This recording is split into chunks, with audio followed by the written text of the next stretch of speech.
I just got out of the theater from seeing One of Them Days, and I need to get something straight, okay? It's like Beyonce herself told Keke and Sza, make me laugh. And they did. They got to work. They called Issa and Lamont, and they got it done.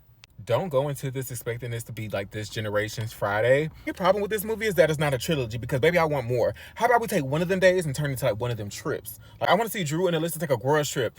Imagine, and you throw in 2 more people.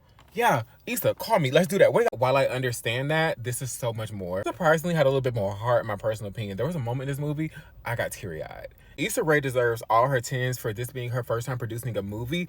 It was so beautifully done, so well done, but the director, Lawrence Lamont, also deserves his tens as well, because the direction of this was so good, because there were so many times where this could have been corny. Like, I'm one of those people where comedy movies are tough for me because it can get really corny really quick. This did not do that. It would edge that line and then pleasantly surprise me. It was so refreshing and shocking to where I was so enthralled in the moment. It was beautiful, and it was actually humorous and funny. The writing was beautiful, and the comedic timing between Keke Palmer and SZA was impeccable, along with their chemistry. Like, this is a black female buddy comedy for the ages. Like, this is gonna be the test of time. This is something that you can throw on and watch. This is gonna be great on rewatch. Like, that's what's so special about this.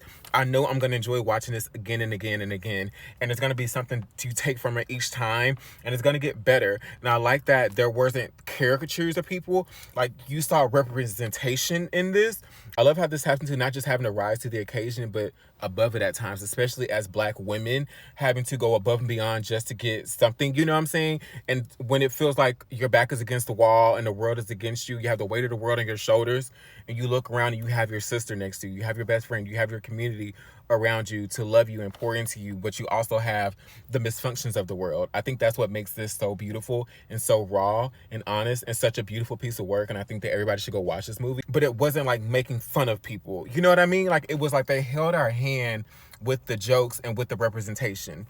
If you know what I mean, you know what I mean. I don't know if this is done on purpose or if somebody else is going to peep this. Let me know in the comments once you watch this movie if you catch what I'm talking about. But there was a certain line and phrase going on in this movie where it was a direct correlation to Insecure and actually Awkward Black Girl with Issa Rae. Like, I was like, wait a second. Oh, I love that. That's actually really, really fab.